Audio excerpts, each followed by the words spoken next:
आता पाहूया दिवसभरातील महत्त्वाच्या राजकीय टॉप 9 बातम्या। तर लोकसभेला असा जोरात फटका बसलेला आहे की कमरडच मोडलं। आरक्षण संविधान बदलायच्या मुद्द्यांचा फटका बसला। चूक झाली माफ करा, अजित पवारांची माफी, जर जो भूल से गई हो हौस से नहीं आती, जयंत पाटलांचा टोला।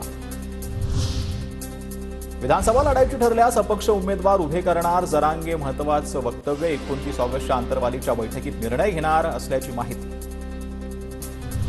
दाढी वाढवून कुणी छत्रपती होत नाही, तसे गुण असायला लागतात। भाजपा नेते नारायण राणेंची मनोज जरांगेंवर खोचक टीका।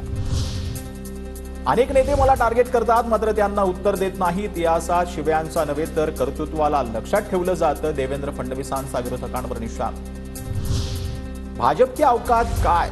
दिल्ली तुमच्या बापाची आहे का? उद्धव ठाकरेंच्या दिल्ली दौऱ्यावरील टीकेला राऊतांचं जोरदार प्रत्युत्तर।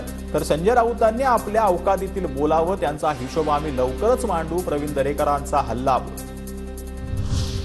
मवियाकडे महाराष्ट्राच्या विकासाचं कुठलंही विजन नाही। उद्धव ठाकरे 30 दिवस दिल्लीत थांबले तरी मुख्यमंत्री पदाचे उमेदवार होणार नाहीत, मुनगंटीवारांचा टोला। तर ठाकरेंनी सोनिया गांधींच्या चरणी लाचारी पत्करली, प्रवीण दरेकरांची टीका।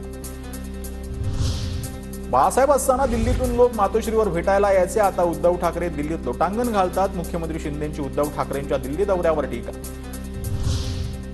बाळासाहेब होते तेव्हा भाजपचे नेते मातोश्रीवर येऊन चर्चा करायचे, मात्र उद्धव ठाकरे पदासाठी काँग्रेस नेत्यांच्या दारात जात आहे। शंभूराज देसाईंचा ठाकरेंवर हल्लाबोल। लोक अगोदर मातोश्रीवर यायचे, आता ठाकरेंना दिल्लीला जावं लागतंय। उद्धव ठाकरेंच्या दिल्ली दौऱ्यावर श्रीकांत शिंदेंची टीका। ठाकरेंची ही लाचार स्थिती ज्या राज्यानं पहिल्यांदाच पाहिल्याचा देखील केला घणाघात।